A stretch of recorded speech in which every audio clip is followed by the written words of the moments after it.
Greetings everyone, here's Lodrik again, and this is a Game War in the Pacific Advanced Edition. This is my play by PBEM match against Xargun. Here's the Allied Commander, and for me it is the Empire of Japan. This is Scenario 1 on game version 26B, all standard stock. This is another last days of June 42, and there was a little action at the beginning of the month and in the last days, and in between nearly 3 weeks inactivity. So I hope in July we have maybe a little more to show for.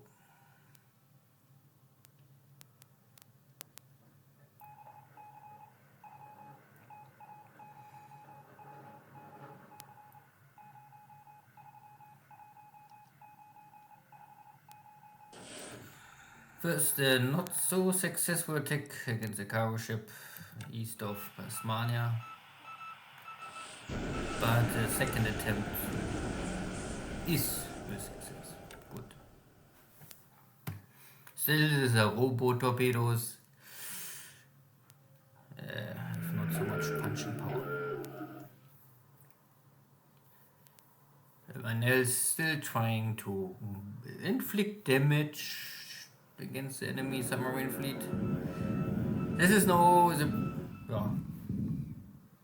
the first time, so a premiere, that my A6 M5 making the first active sweep over Brisbane, but no one here. No cap over Brisbane, a little strange, but yeah. So I revealed more or less that I have already M5s now, so no surprise move for Xargun, but yeah. And not only one wing, there's a second wing. So I was hoping to really get here a big air battle over Brisbane, but yeah, nothing to kill. I cannot force them to take off. And the M5 is really much better than the M2. I already skipped the M3 more or less. So not only faster, it's also tougher, and it can fight better in higher altitude. So up to 20,000, the M5 is perfectly fine.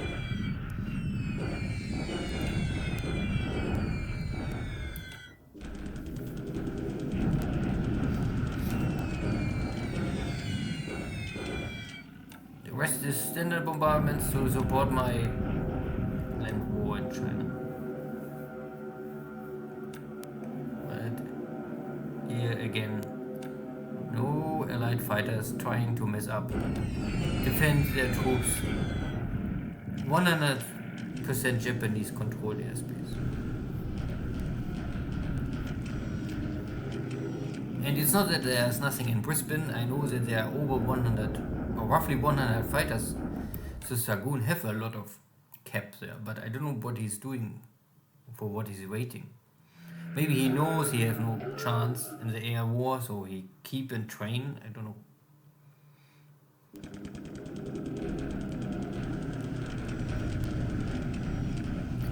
Yeah, some B-17s again. So we had this battle, I think some weeks ago. The first time my Oscars was successful in inflicting 2 or 3 kills against the B-17s. Today it's maybe more in favor for the American bombers. The Oscar is of course the fighter after Nate, but Nate is never really a frontline fighter, the same like the Cloud. They are only training airplanes, they are not frontline fighters, at least in my definition. Oscar, once he is a frontline fighter, but you can see in June I really think this airframe starts to struggle to do anything. It's still okay and better than nothing, but this airframe has simply no durability, no armor protection. Firepower is maybe even okay, not the biggest issue. Still, I can maybe down one enemy fortress and losing 2 or 3 of my airframes.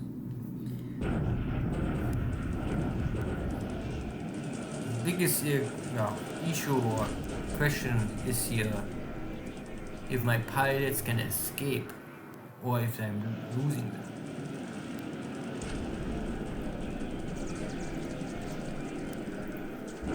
pilots are normally not a concern for the Americans, so they are only concerned, at least in 42, 43, if they have enough airframes.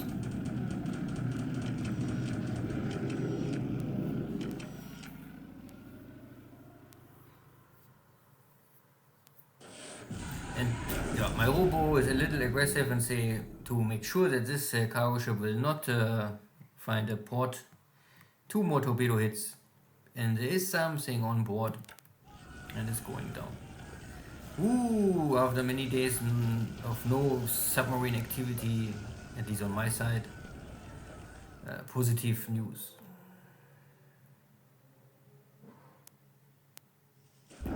And this is a final stand for the New Zealand guys. And this was really the last. No, this was easy. No chance for them.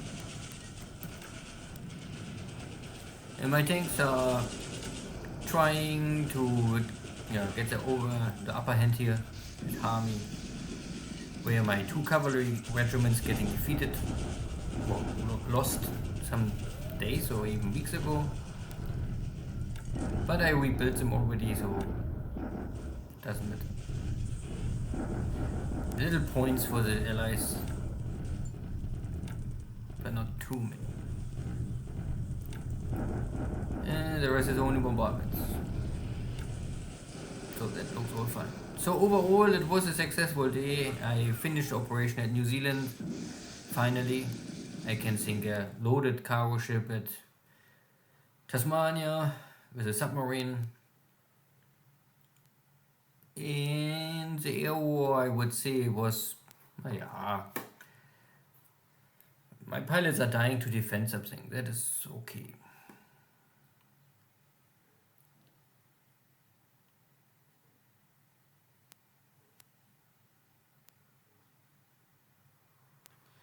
So first air war, air losses. So you can see there was 5 airframes for 2 fortresses, and this is matching up. So this is 3. In total 3 for the allies.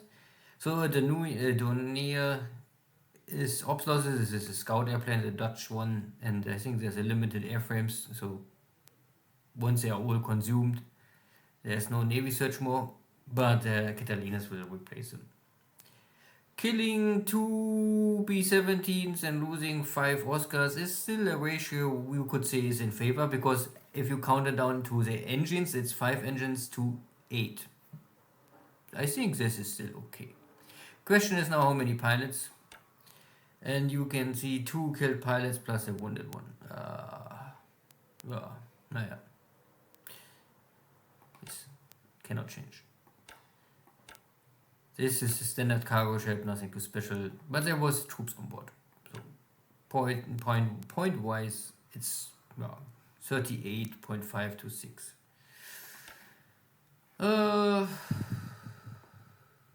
So in China, nothing really happening.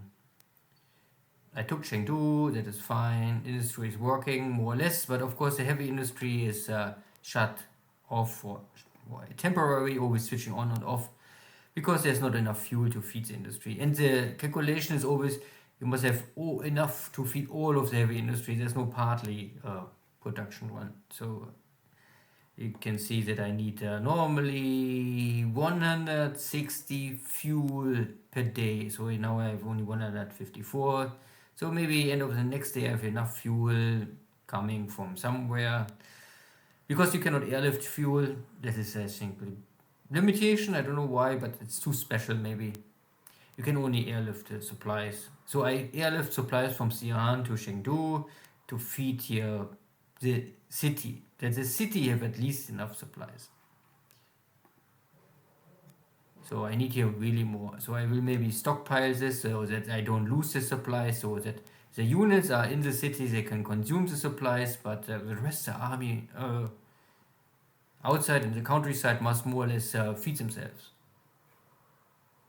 Goodie. Nothing else. Burma, no activity, looks all fine. Ceylon, nothing happened. My battleship formation is coming back. And I get no detection so far. So if I don't get a detection tomorrow, then I can sneak back to the port without a detection, and then maybe Xargun is still not sure where is this battle group. At Tasmania, my submarine found this convoy, and it is a loaded convoy. So I pick up one of these cargo ships, okay. And at New Zealand, I was able to take the southern capital more or less, Christchurch, and the damage is at 1% or 2%. But here's the same situation, no fuel. But with only 1 or 2% damage, that is fine, so I can produce here my local stuff. And I must bring some fuel down to both islands to keep the heavy industry running. I also must bring resources down to this to the New Zealand, because Hamilton, I lost the mines of Hamilton more or less. You can see that they are mostly destroyed, so I have not enough local resources to feed the industry. But luckily I have mines here at New Caledonian, and they producing resources, not too much. I mean, it's really here only, so like a surplus of 20, and Suva I think have also 4 only.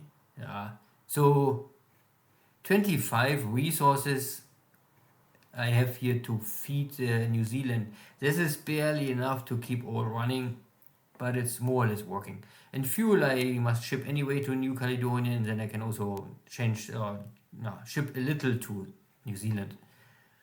So that is working, so that I have at least some supplies locally produced. And here at Tahiti, my submarines are trying to find something, but there's nothing, and my detection is also, there's no detection on my ship, so, or maybe I'm a little too far away from the typical Catalina range is I think 13 to 15, so 19 is really out of range. This would be also at the edge of maximum range maybe. Nothing else to see here, and yeah, at Brisbane I can see there are now 50 fighters and other stuff, but no cap. So my air wings both run into empty space. So add them on sweep, 20,000, and you can see that this aircraft is running at up to 20,000, all with the same best maneuver values. So it is a clear improvement in higher altitude over the M2, especially because it's also much faster and it has much more durability points. Good, then see you next time. Take care, bye bye.